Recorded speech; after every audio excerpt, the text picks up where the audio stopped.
Hello, everybody, and welcome to DEscussions, the podcast where we explore distance education, innovation, and professional development. I'm your host, Brad Denison, an EdTech enthusiast dedicated to making education more engaging and impactful for everyone. Today, I'm thrilled to welcome Tim Mousel. Tim is a kinesiology professor and department chair of chemistry, kinesiology, and physics at Lone Star College Online. He's also the creator of PocketAI.Online. And he's not just about AI in education, he's helping lead the charge when it comes to building practical solutions with AI. So, welcome, Tim. It's a pleasure to have you on the show. It's a pleasure to be here. Thanks for the invitation. Yeah. So when it comes to AI in education, it's exciting, but it also brings up a lot of questions and concerns. So you start talking about will it replace teaching? How do we build trust in AI, et cetera, et cetera.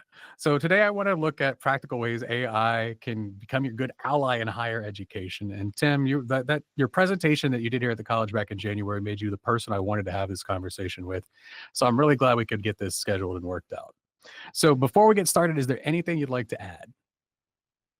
No, I think what you said is great. It's right on track. Bases. So then let's jump right into it. AI is often seen as a way to boost efficiency, but not all faculty are on board with it. They worry that it might replace their creative input.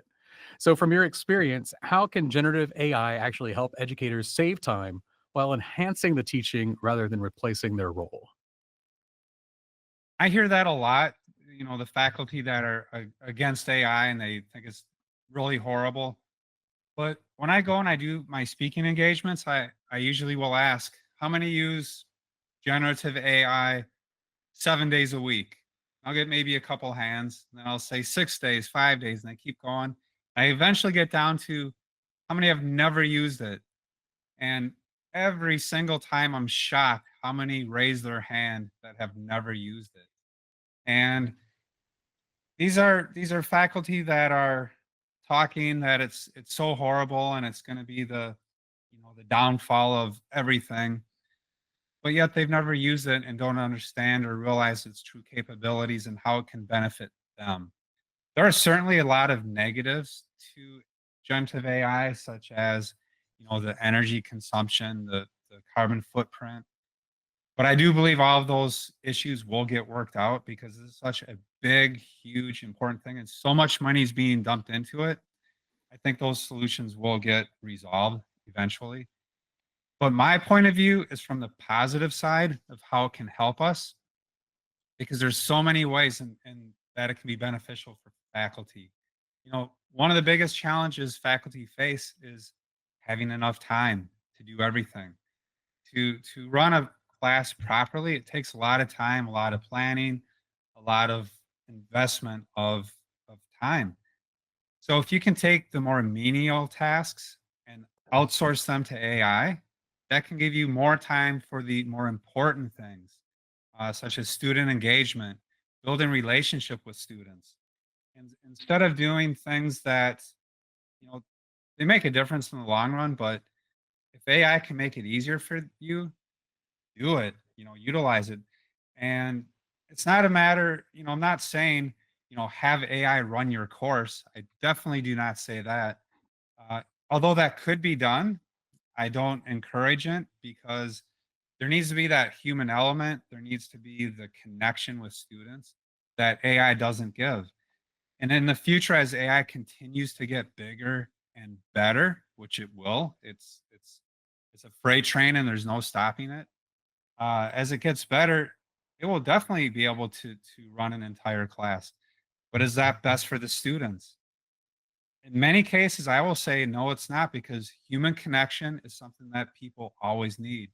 There's been studies done on isolation and the horrible effects that it has, and the pandemic showed us a lot of that. Of when I went back to the classroom after the pandemic, I saw the social skills of my students at a totally different, worse level than I had ever seen before. In fact, the first semester and actually every semester after that I've been in the classroom, first day of class, I walk in, everyone is sitting there staring at their phones, zero conversation. So when it came time to start class, I stood up and I said, I have an announcement that's going to shock most of you. Believe it or not, students used to come into the classroom and they would have conversations. They would talk to each other. Can you believe that?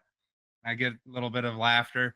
And I'd say, so human interaction and the ability to be social is so important for your health, your mental health, but it's also important for your careers. You could be the smartest, the best in your field, but if you have no people skills or interaction skills, Yeah. you're going to have a hard time finding and or keeping a job. So part of this class is to teach you about kinesiology and fitness and health and exercise, but I'm also going to help you with social skills that are going to help you in your future careers. With that being said, turn to the person sitting next to you, introduce yourself, ask them a couple basic questions about themselves so you can learn more about them. So they did that. And after that first day, every day they come into class, as I told them they're expected to, and ask, how was your day? How did things go? In the class, before I start my class time, the students were sitting there socializing. It was really great to see. So with AI, that's kind of the opposite of that, to where students run the risk of just being buried in front of a screen in front of their cell phones, which they already are, but interacting with AI all the time. And it's beneficial, but if it's 100%, that's not healthy. So as faculty, we need to find ways of still keeping students engaged with us, and especially in a face-to-face class with their classmates. Um, but it's great for faculty. It can do many great things. Think of it as a research assistant, a Mhm. brainstorming partner, a first draft editor. It can help you come up with lecture outlines. It can help you with reading lists, different types of assessment questions. Mhm. It's a chore to come up with a new questions every semester. Now you can give it the grade level, the subject, the topics, Mm. what areas to focus on. Give me 10 multiple choice questions that are in format that I can import into D2L LMS. So now you have the questions generated for you. You can edit them to make them fit your course better, make them fit your whatever style of course you like to run. Edit the questions, confirm the answers, because with AI, it's important to remember it's a probability tool, not a fact tool. It shares probability, not facts. Most of the time, it does get it right, but you always have to proof any Mhm. factual information and ensure that it is correct. So look through the quiz questions, the answers, make sure they're right, edit them. Then you can have them formatted into a CSV file or a text file that you can automatically import into your learning management system. How much time does that save? It can save quite a bit of time doing that. If you've ever manually entered a question and answers into an LMS system, it can take quite a while. AI, that's one task that you can outsource and get great benefit and time savings from. So to that point, and you mentioned before, surveying your crowds about who has used AI as a faculty member. And so in my experience, I've learned that if I can just get them to try something AI tangent to spark their curiosity, they're more likely to move forward, right? So from your positive POV on this topic, is it better to just encourage them to use a specific thing? Is it better to give them reading material or explaining it to them? And I understand that it depends on the learner in this case, but what do you find more successful in that regard with breaking that seal on starting AI? Yes, great question. One of my colleagues at Lone Star College, for the past, ever since AI came out, he has been, I would say, against it. Was not a fan. And last week I presented at the Digital Learning Summit for the coordinating board. After that presentation, he went on LinkedIn and he put a post. He said, I can't remember the words, but the message was, Tim, you did it. Finally, I'm going to embrace AI and make it part of my courses. It's, you know, it just really opened his eyes to the power of how it can make your courses better, more engaging, and students will benefit from it. And so now he's just really investigating and trying things out. And he's sharing some of his processes with me, which is interesting for me to see that Sure. process. But I encourage people that have never used it to choose one tool. The thing is, AI, the news changes every single day. There's new tools, new developments. In fact, tonight at 10 p.m., Elon Musk claims that he will be releasing the most powerful AI model on Earth, Grok 3, at 10 p.m. So, I mean, every single day there's new things happening, and it's overwhelming to keep track of. I make it my business to keep track of it. I check the news every day, multiple times a day. But for the standard user, you don't need to do that. Select one tool, get comfortable with it. Think about what would I like to achieve or what are some questions I have. Just ask questions, get the response, read the response, which may bring more questions. So basically have a conversation with one tool to get comfortable. You don't need to take a course. You don't need to take, join this 80-hour course to learn how to prompt. That is such overkill. All you have to do is get onto a free tool such as ChatGPT, ask it some questions, and have a conversation. From that, you will learn a lot.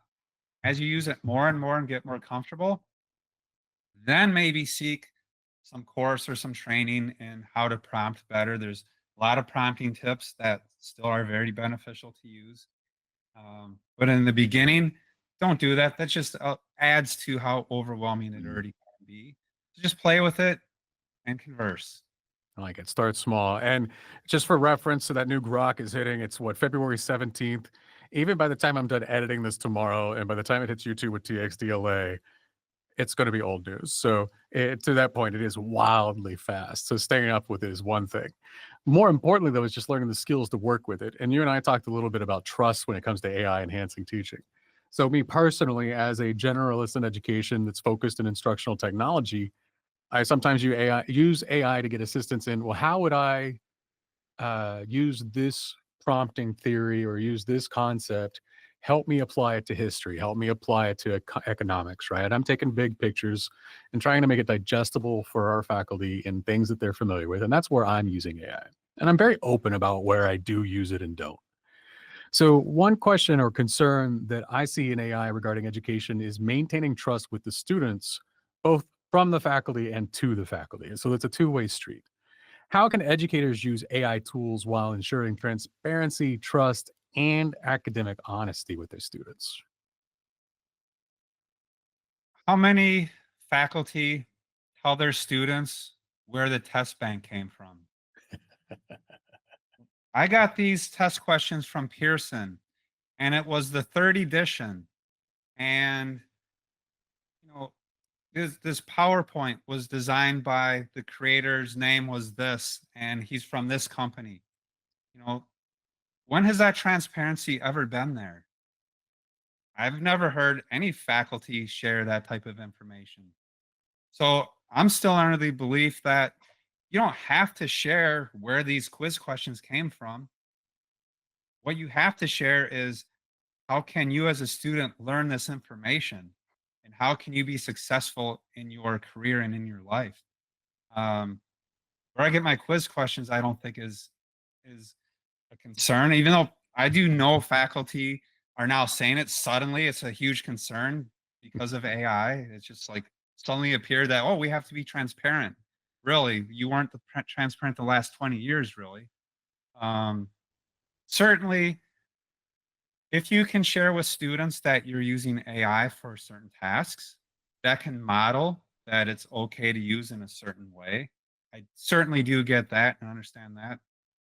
But some faculty, in fact, I was in a LinkedIn conversation just yesterday where someone posted um, about the transparency and why do we have to be at the same standards as students? You know, we're at a different place in life than students. We are in a different role than students. Do you give your students the answers to the questions? Do they have the test bank? Do they have the same resources you do? Is there an instructor manual? Do your students have that? No. We don't use the same tools as our students, nor should we be expected to, nor should we. Uh, our role in the course is to help students. The student's role is to learn and to, improve their critical thinking skills, their creativities, the huge list of benefits as a student.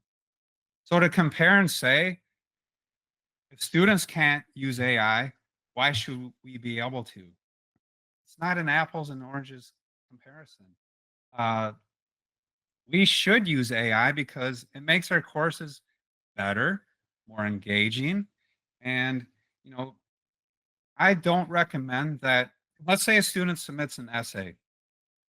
I do not recommend putting that essay to AI and saying, evaluate this and give feedback, which it does, copy and paste and send it to the student.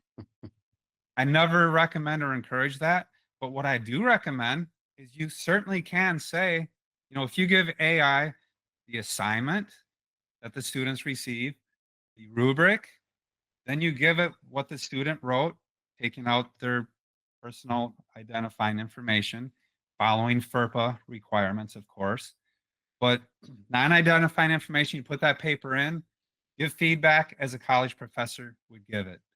It gives the feedback. You as a professor reads the feedback, change it, edit it. I don't agree with this. I'm going to write this. Wow, I didn't even think about this. That is such great feedback. I'm going to include that in the feedback I share with the student. So AI can give much better feedback in some areas than a faculty member could, only because you didn't think of it. You are, as faculty, you are the subject matter expert. You know the topic, but there's certain feedback that you may not have thought of, or it may be worded differently than what you would have worded it. So when you do something like that, it benefits the student because they get better, more thorough feedback with you as the expert filtering through that and adding your own personal touch to that feedback. It's a win-win situation. Faculty can save time, they can give better feedback, and then the students on the other side receive better feedback. And that's much different than copy and paste feedback, which I would never recommend. Like it. So, talking about using AI as a companion tool, mine had given me a note in here at this point to interject with a refresher to remind everybody what's going on. Brad Denison here with DEscussions, chatting with Tim Mousel. He comes at us from Lone Star College and is an AI enthusiast as well as an innovator, I would even go as far as to say. Talking about how the tools can help our faculty, but when you get that content online and you start interacting and engaging with your students, AI can also help with providing personalized learning experience for students. It can help students who struggle through like things that our high achievers have no problem with. So, what are some of the more effective ways you've seen AI used to help personalize the learning experience without compromising academic rigor?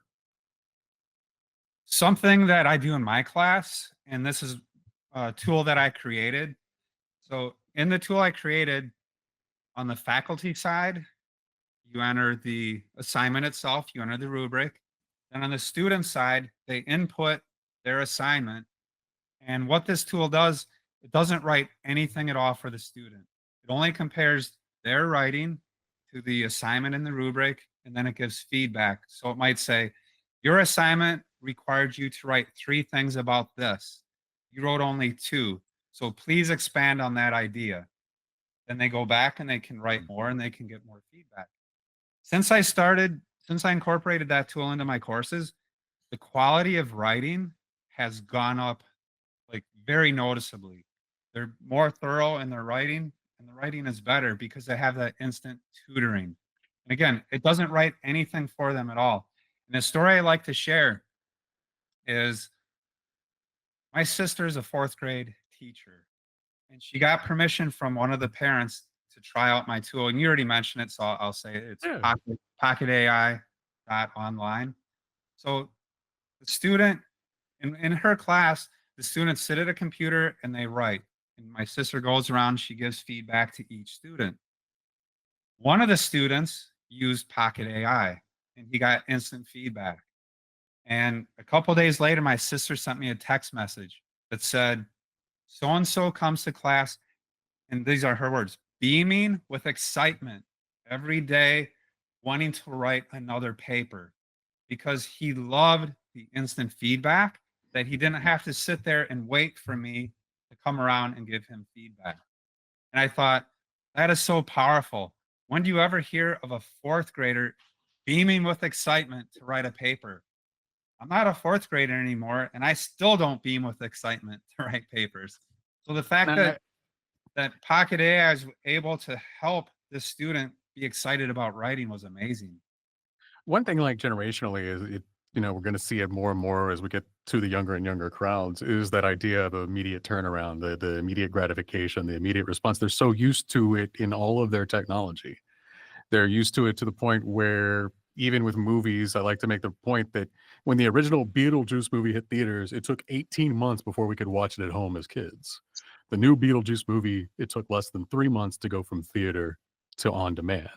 The idea of taking time longer than necessary for results is just not necessarily something they all understand in the younger generations. And so that's really cool that you bring that up. I like that a lot. So then when you talk about, we've talked about the speed of AI. So it makes it kind of hard to talk about the future of it. But when it comes to higher ed, AI is just going to become more and more integrated into education. So what do you think the future for AI in higher ed looks like? And what are you doing to plan for that? There is a free open source tool that it's an agent. It will take over your computer and do things. You just give it a prompt and it will go through and it will do whatever the mission is. You can tell it, log in to the LMS and do the entire course. Take all the quizzes, do all the discussion questions, and it will go through and you will see, don't touch your computer at all. You will watch it, open up the browser window, you will see it go through and select the answers, and it will take the entire course.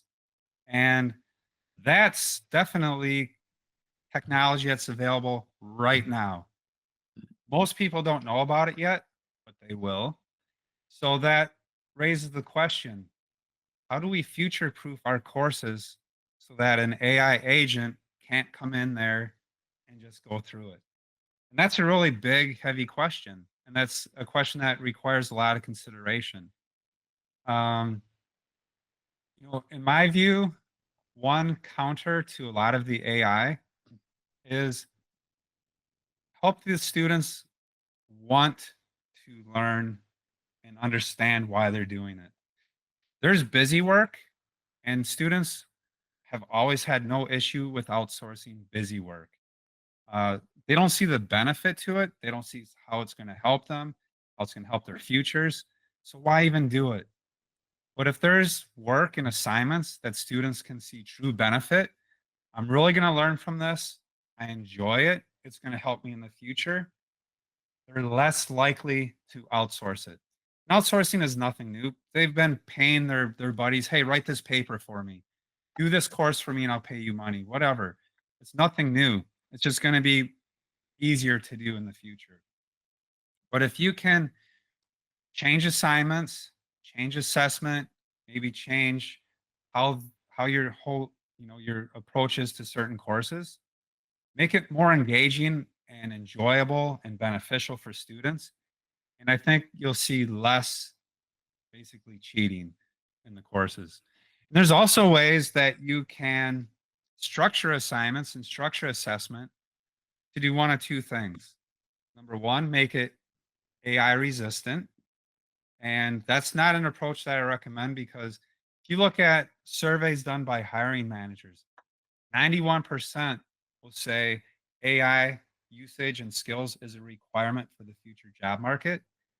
Are we doing our students a favor when we say you can't use it for anything?